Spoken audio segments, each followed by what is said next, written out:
Chers internautes, bonjour. Nous sommes aujourd'hui avec André Decary. Bonjour. Bonjour. Alors, vous allez faire une conférence sur le pétrole. Qu'est-ce qui vous a amené à travailler sur ce sujet en particulier?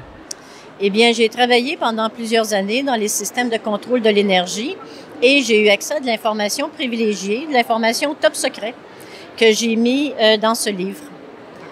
Alors, quel est le titre de la conférence que vous allez donner maintenant? Pourquoi le prix du pétrole augmente-t-il constamment?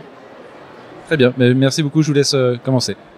Alors, la conférence d'aujourd'hui va traiter de 3 sujets principaux. D'abord, nous allons débuter par des informations plus scientifiques sur le pétrole. Ensuite, je vais vous parler de mon livre « Pétrole Lascaux, Chine, Russie, Cuba, Venezuela, le groupe PICA ». Et ensuite, on va faire le lien avec l'actualité. Et on va essayer aujourd'hui de répondre à une grande question. Pourquoi le prix du pétrole augmente-t-il constamment? En m'en venant ce matin, j'ai regardé le prix de l'essence, c'est à combien? Autour de 1,50 €? 1,45 €? Je suis pas la bonne personne, je n'ai pas de voiture. Non. Vous n'avez pas de voiture? Environ 1,45 €? Oui, c'est à peu près ça, hein? L'ère du pétrole a commencé au début du 20e siècle. Donc, avant, la principale ressource énergétique, c'était le charbon. Pour vous donner un exemple, le célèbre bateau, le Titanic, qui a sombré en 1912, fonctionnait au charbon. Et quand on s'est rendu compte des propriétés extraordinaires du pétrole, on s'est mis à en chercher beaucoup. Mais d'où vient le pétrole? Le pétrole s'est formé au cours d'un processus géologique extrêmement lointain, aussi lointain que 90 et 150 millions d'années, à l'ère des dinosaures. À ce moment-là, il y a eu un réchauffement planétaire et les algues dans les océans se sont mis à se développer beaucoup et tous ces sédiments, toute cette matière s'est ramassée prisonnier des sédiments des fonds marins. C'est quoi la recette pour faire du pétrole? Eh bien, on prend ces sédiments, on chauffe ça à feu doux pendant 90 millions d'années et on obtient du pétrole. Cependant, on est incapable de synthétiser cette réaction thermochimique. On est incapable à ce jour de faire du pétrole synthétique.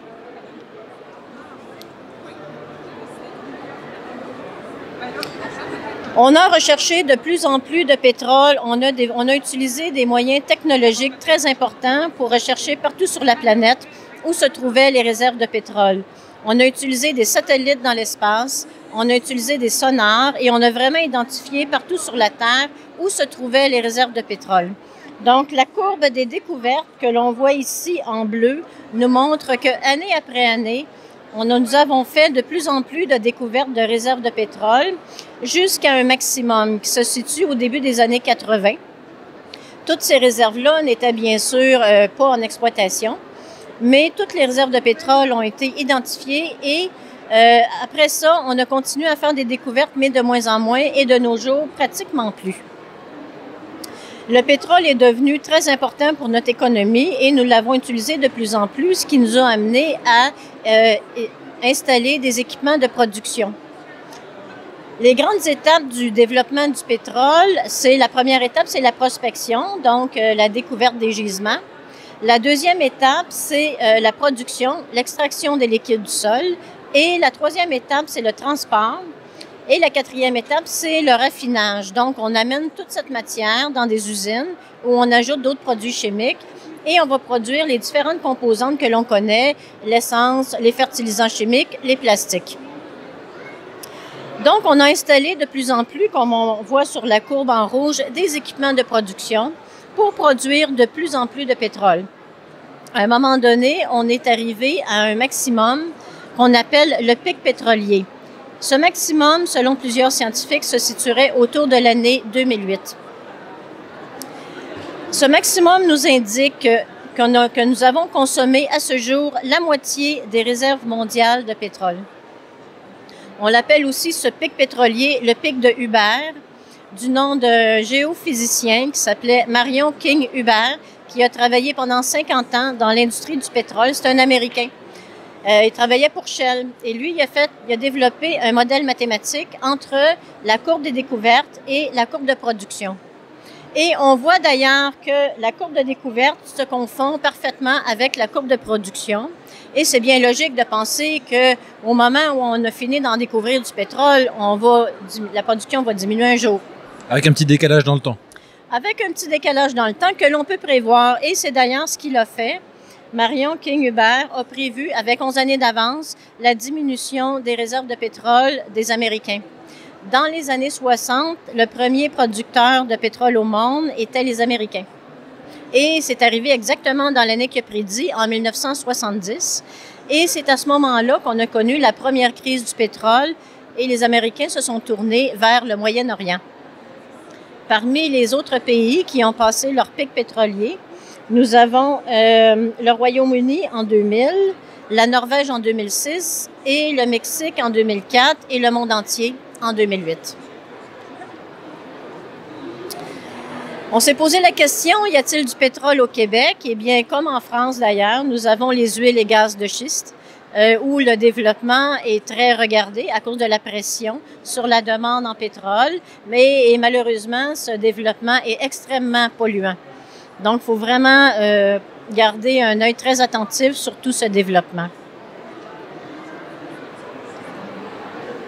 Je vais vous parler maintenant de mon livre « Pétrole Lascaux ».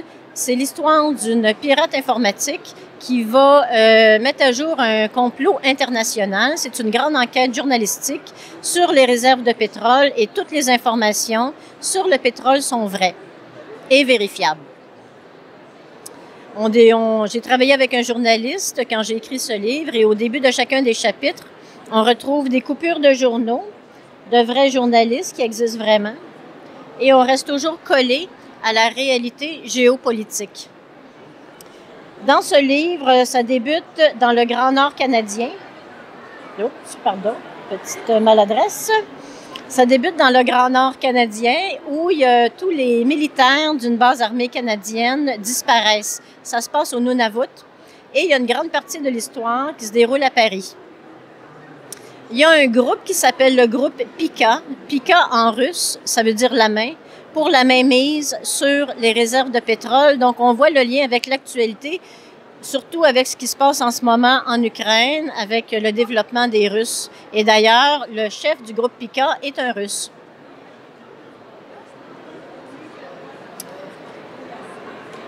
Qui sont les producteurs de pétrole?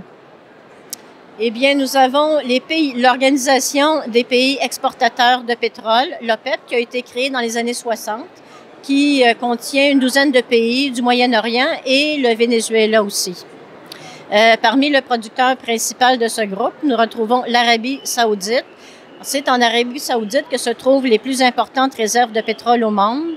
Il y en a à cet endroit-là 10 fois plus que partout ailleurs sur la Terre. Nous remarquons un autre groupe très important qui ne fait pas partie de l'OPEP, c'est les Russes. Les Russes, c'est pas qu'ils ont plus de pétrole, c'est qu'ils ont plus d'équipements de production. Et nous avons un autre pays, le Canada, avec les sables bitumineux qui contiennent des réserves très importantes. Et dans un avenir très rapproché, environ une dizaine d'années, le Canada va devenir le premier producteur de pétrole au monde, pétrole conventionnel.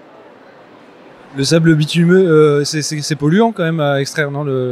C'est extrêmement polluant et il existe des technologies pour préserver l'environnement. Présentement, au Canada, il y a une pression sociale importante pour que ces technologies soient appliquées. Elles ne le sont pas présentement.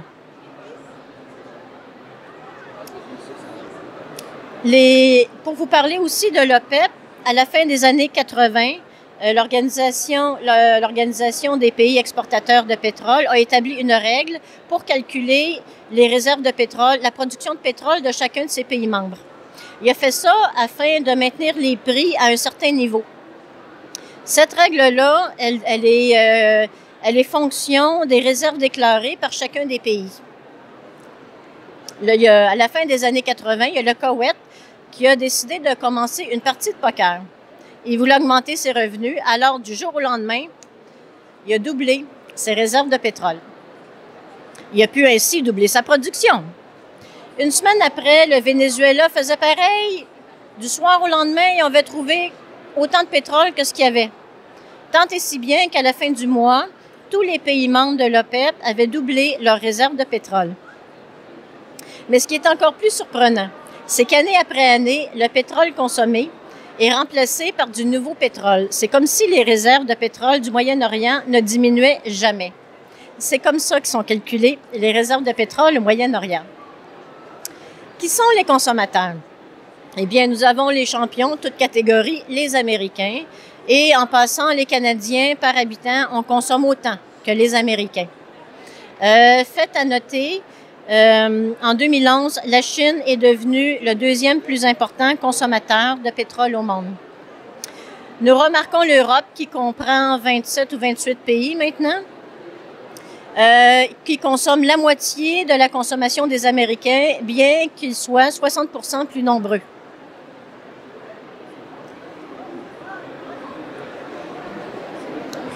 Pendant 40 ans, le prix du pétrole s'est maintenu à 20 $ le baril de pétrole. Et au moment où on a passé le pic pétrolier en 2008, on a connu une pointe à 141 $. Et tout de suite à ce moment-là, on a connu la crise économique qui a vraiment fait baisser la demande. Aujourd'hui, où on se parle, le prix du baril est environ 105 $ américains. Donc, depuis les 8 dernières années, le prix du baril de pétrole augmente de 30% par année, qui est une conséquence directe du pic pétrolier. Les conséquences du pic pétrolier sont évidemment très importantes. Ça va créer une pression extraordinaire sur la demande en électricité, d'où le développement, la pression sur le développement des huiles et gaz de schiste. Il y a beaucoup de centrales électriques qui sont alimentées au gaz naturel et on voit aussi le développement de beaucoup de centrales électriques alimentées au charbon qui provoque une pollution importante et on l'a vu d'ailleurs à Paris cette semaine, la pollution qui était due principalement aux émanations de charbon des centrales électriques.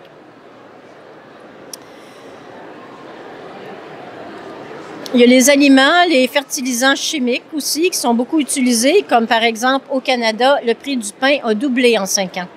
Donc, c'est pour vous donner une idée que les aliments sont une conséquence, le prix des aliments est une conséquence aussi du pic pétrolier.